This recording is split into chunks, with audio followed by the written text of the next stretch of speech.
Hello, YouTube watchers. Welcome back. Today I'm going to be covering a story I wasn't initially interested in. It's about Celeste and her tree nut allergy, which was apparently fairly severe. I thought it was an open and shut case. Cindy gave Shanann's children ice cream with nuts in it, and her sister-in-law Jamie, shortly after, put out a bowl of mixed nuts.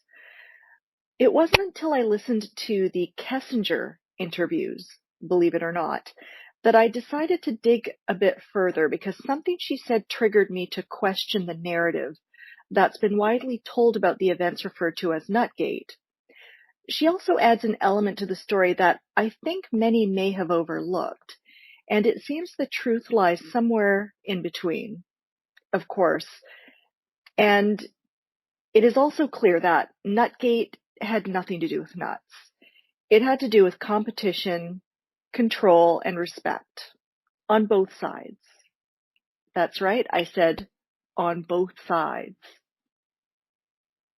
To get to the bottom of NUTGATE, I've compiled a list of testimonials from various sources to see if we can get an idea of what story makes the most sense.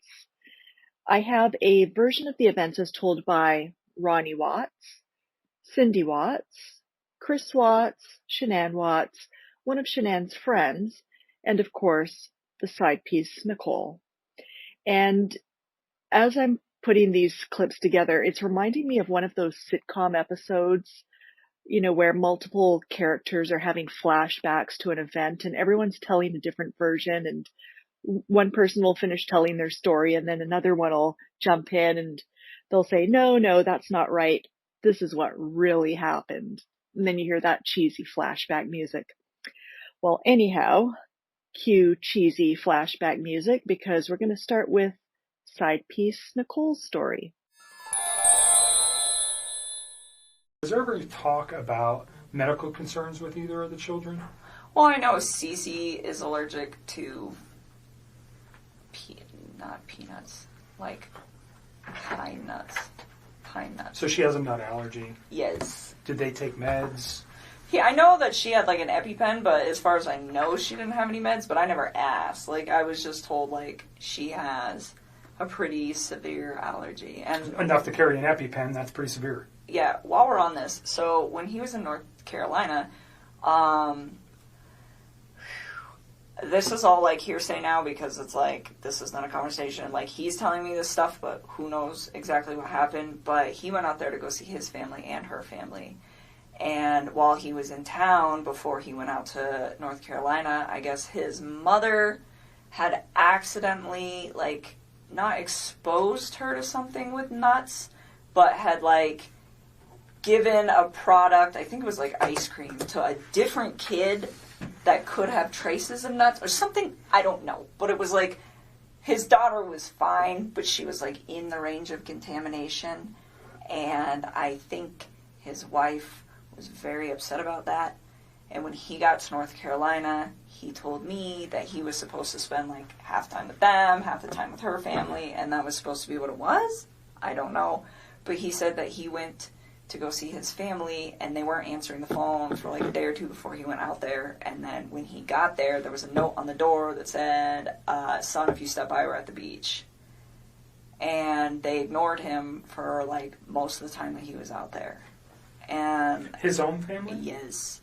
His mom, his dad, and his sister. What's the significance? Do you know why? Yeah, he said, and again, I don't know what is true with this man anymore and what's not, but he told me that, like, leading up to it, I was like, well, why are your folks, like, ignoring you? And I was, like, really concerned about this. Like, every single day he would talk to me when he was out there, and I was like, you talked to your family today? You talked to your family today? Did you talk to your dad? What happened? Did you talk to him?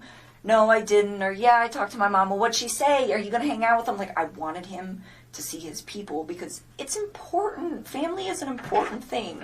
It just needs to function properly. And, sure. And so I was like, well, and he was like, well, they're ignoring me. And I was like, what do you think happened? And he was like, I'm not really sure, but I think something was said between my wife and them during that incident. And he's like, because every time that happened nuts. Before he got there, yes. And he's like, because every time that I try to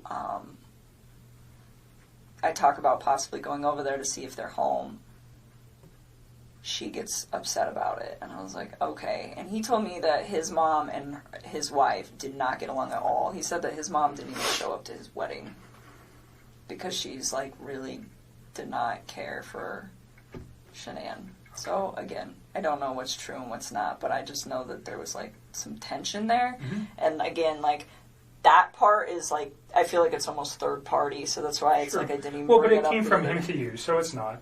It is something that whether it's important or not, we can validate that. I'm sure we will be having some conversations with family. What does it mean? I don't know. But Yeah, I don't know either, but I just know, so like... maybe I don't know. Well, and then he ended up seeing them on the last, like, full day that he was there, and they told him, supposedly, that she had gotten really upset and had screamed and yelled in front of Chris's sister's kids that are very young, and to his mom and to his dad, and said, like, you're never going to see Chris again, you're never going to see me, you're never going to see the babies, and just, like, threatened them, and then, like, walked off. And I guess that was the incident that happened prior to him coming out there, and then she didn't tell him about it. Mm-hmm. She just, like, let it go, and then he just spent all week trying to figure out why his family was, like, not trying to be involved. Gotcha. Oh my God, she is so full of shit. Family is important. Meanwhile, she's screwing another woman's husband.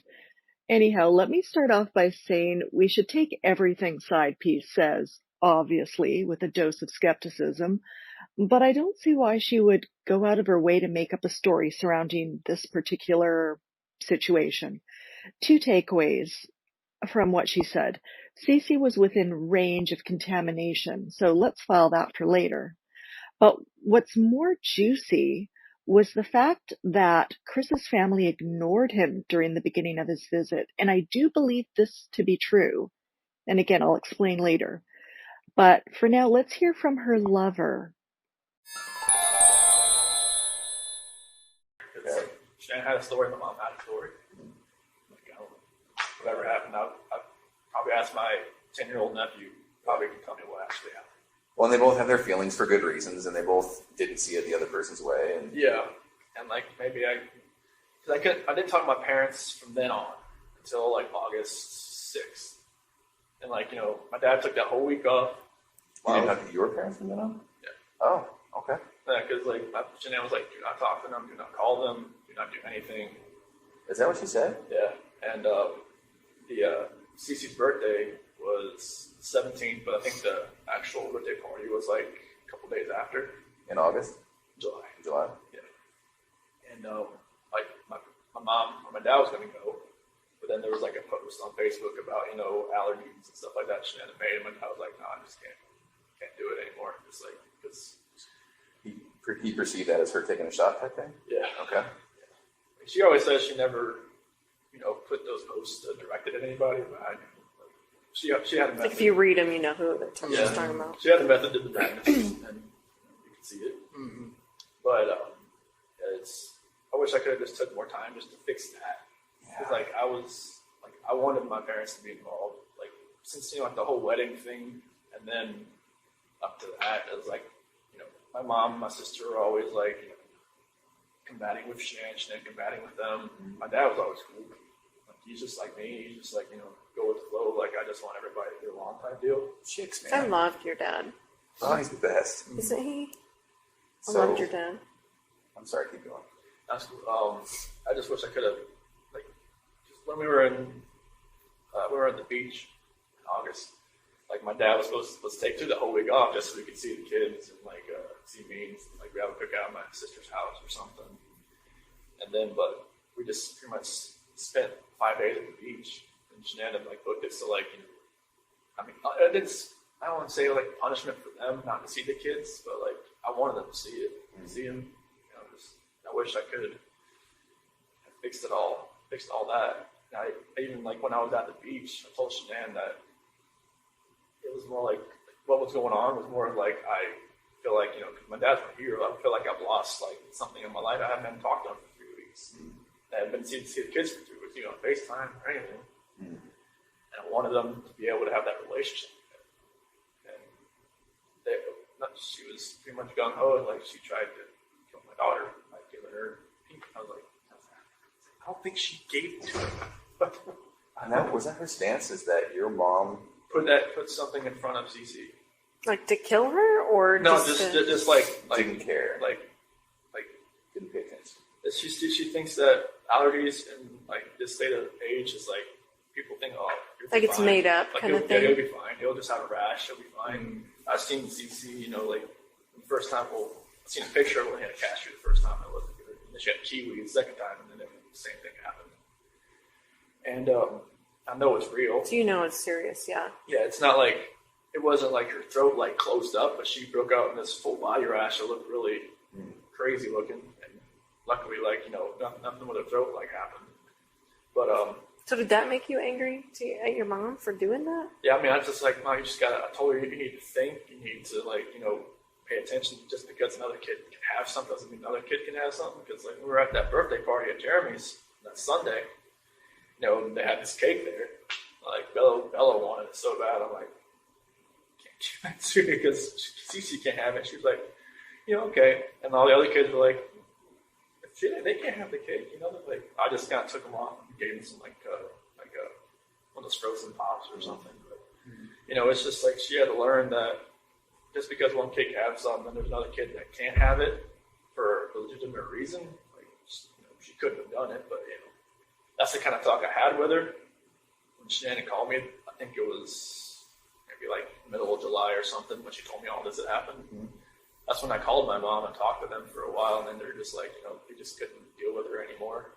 Shannon just kind of like, they like flipped out. And my nephew told Bella to go hide behind the curtain because I don't think your mom was going to let you come over here again or something like that. Oh. So it got heated. Oh, it was bad. Really? Yeah, it was like a last straw between them, I think. Like in the same room or over the phone? No, they were at They were my really mom's heated. house. Yeah, because Cece and Bella and my niece and nephew were there. Okay. How did Shanann find out about the ice cream thing? Because Chanel was there, and I guess they were all sitting one of those couches, kind of like a U, and my niece went into the kitchen, and she knew where the ice cream was. She'd been there. So it's not like your mom gave it to her? Like she got her own ice cream? Yeah, she went in the freezer, got it, went out, and sat beside Cece, and started eating. But like, it's just a matter of like Cece could go like Right. like that. I don't know what would happen if she just got it on her hand. Right. But like I know on like the prick test, on the back, it's like a welt. All right. So Chris's story about the range of contamination aligns with the side piece, but in his version of events, he claims his wife refused to allow him to contact his family. He also says his dad was going to go to Cece's birthday party, but didn't because of a Facebook post Shanann put up about nut allergies. But as we'll see later, she made several posts about NUTGATE. One was in reference to her mother-in-law. She put her grievance out there for everyone to see.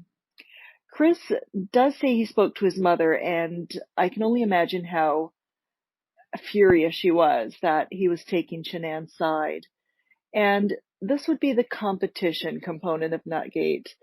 But why did he side with his wife? Because Twops was clearly checked out of that relationship, so he must have been placating Shanann for some reason.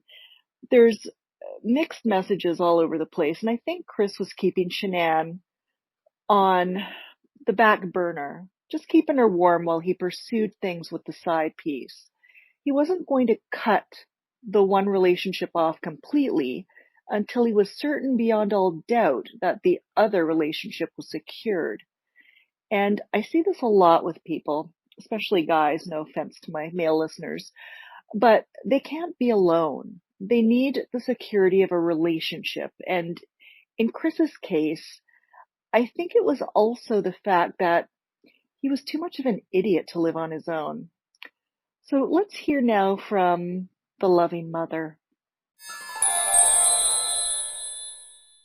Now tell us about the ice cream. The stories we hear are there were peanuts or pistachios or sprinkled or cones or cups. There was a bag of pistachios that I had for my grandson, and they were on the countertop, and she said, "Oh my gosh, Mimi, you have pistachios." I said, "I know. Put them on top of the stove." And she put them on top of not on top of the stove, but on top of the refrigerator. And that was the end of it. It was a bag that was unopened for my grandson that I forgot that I had on the countertop. And that was all it was. And there was no bags of peanuts, tree nuts, or anything out in the open. My house is small, so small that wherever Bella and Cece were, I mean, you knew where they were. I mean, they were right there. We have a very small house, and there is no way anybody could have gotten into anything, not even my refrigerator, without me knowing. Well, I was always right there. well, did you give the girls ice cream? I gave, Dylan went in the freezer and got a vanilla ice cream, a Walmart vanilla ice cream. And, yeah, Dylan did get that. And that was the big culprit, was the Walmart And vanilla? that was the culprit. That was when Cece had a meltdown and wanted the same thing. But Cece could have had ice cream because we went to Walmart when they came here, and she had ice cream, not in the same cup, but she had ice cream. And she could have gotten that ice cream. And yes, I did say that you can't always have what you want. I did say that, because Cece had the ice cream that all Shanann had to do was go in there and get Cece her ice cream and put it in a bowl. Right, bowl. right. That was it. And that's right. That's all she had to do. And nothing would have come of it. And you took her to Walmart, right? And you spent a ton of money Yes, so I that did. she could have exactly what she wanted there. Absolutely. When they came down here, I said, let's go to Walmart and get everything that you need. And they got everything they wanted and they needed. Everything. There was nothing that I don't know what I could have done. So at the point that This is all I could have done. at the point that the ice cream started happening, then your daughter-in-law could have gone to the freezer, picked out the ice cream that was on her approved list, Absolutely. and scooped She could out. have gotten her little. She could have gotten her the ice cream. That's all there was nothing she couldn't have had that she didn't already have in our house. She had everything that they needed, and I did the best we could. That's all. I don't know what else I could have done it. So when Yeah. the ice cream came out, your daughter-in-law started yelling? Yeah. She said, I know that this isn't fair. I know this is hard for you, Stacey. And she went on and on and on and on. And that's when I said, you can't have everything that you want. Go back in there. Go get her the ice cream she needs.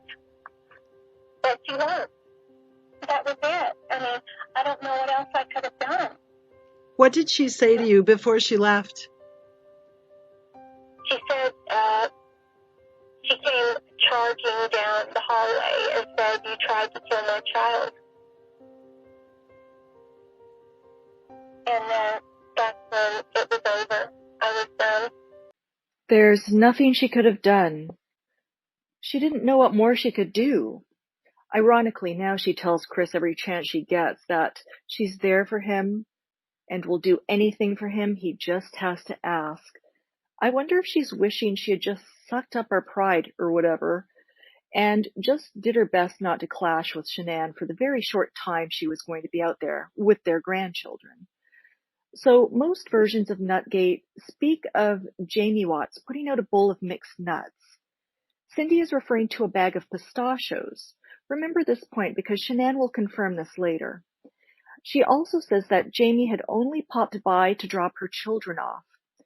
She was not actually present during NUTGATE, and this, I believe, based on a Facebook post we'll see later.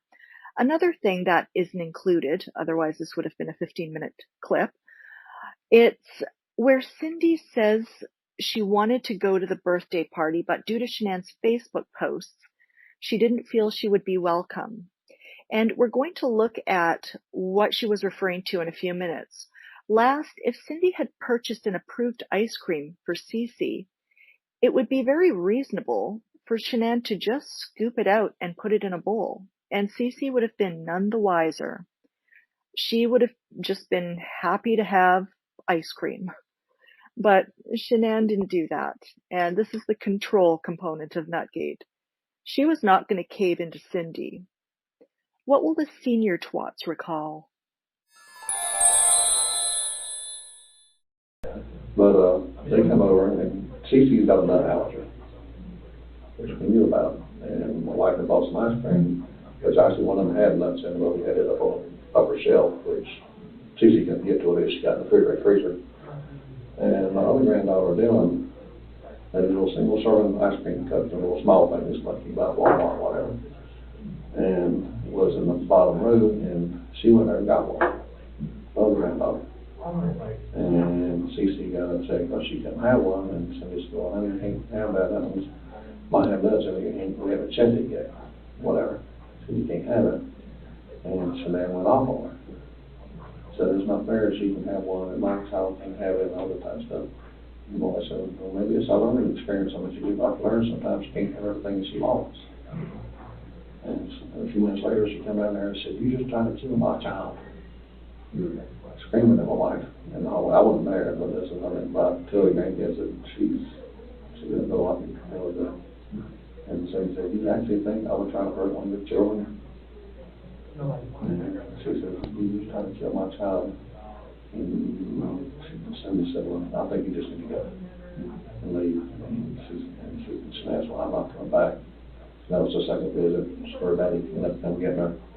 And for the rest of 4 or 5 weeks, that was the part of the second week. The next 4 weeks, no contact with her. Had 2 grandkids, one of those 2 grandkids. They're 30 miles away. Hopefully you could all understand Ronnie this time without the subtitles. He says there was, in fact, ice cream with nuts in the freezer, or whatever, but he wasn't actually there, so he unsurprisingly backs up his wife's story. And Ronnie's input on this situation, other than that one fact, doesn't really add much to the story. You know, I just wanted an excuse to throw in a or whatever. Now, the next version is Shanann's, as told through her good friend in North Carolina, who she discussed the situation with shortly after it happened.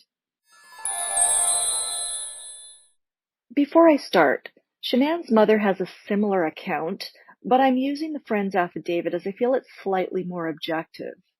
And I'm not going to read the whole dissertation. I'll just summarize the key points. Shanann says her mother-in-law handed the girls a bowl of ice cream. She noticed some pieces of something in the ice cream and asked if it had nuts, to which Cindy says, just a little. Shanann explains to the girls that they cannot eat that ice cream. She says Cindy again tried to give the girls the ice cream, saying, your mommy doesn't know what she's talking about. This ice cream won't hurt you. At which point Shanann sends them out of the kitchen without any ice cream. She confronts Cindy and says, please respect the girls' dietary restrictions. Ask me before you give the girls anything to eat, and I will tell you if it's okay. But here's what I think really set Shanann off, and I totally believe this part happened. Cindy waved her hand in dismissal at Shanann and told her she was just being overprotective. And later Shanann confirms what Cindy said earlier about commenting that Cece has to learn she can't always get what she wants. And that brings us to the respect component of NUTGATE. I'm sure this wasn't the first time Cindy undermined Shanann's parenting skills or authority, but Shanann was determined to make it the last. And let's not forget, they had spent the previous weekend together, and I'm sure lingering tensions were starting to flare up again. Not to mention, she was feeling her husband was being distant, she was pregnant, and might have been looking for a way to connect with him, and perhaps she thought this feud would be it. Now we're going to look at the Facebook posts. Shanann tells the same story about the bowl of nuts to both her friend and her mother, but in the Facebook post, it more aligns with Cindy's story, a less embellished version of events, where she confirms it was in fact a bag of pistachios and it was on a shelf of a kitchen island. We also see that she says her mother-in-law let her other granddaughter eat an ice cream with tree nuts in front of Cece. No mention of the mother-in-law giving any of the children nutty ice cream.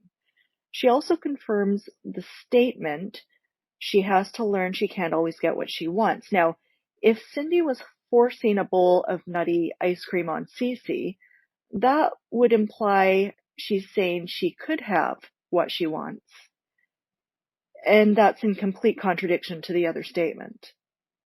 For Shanann to have gotten so upset, I do believe the ice cream in question was either made in a facility that also processed food with nuts, or the other granddaughter helped herself to that nutty ice cream that Ronnie referenced earlier.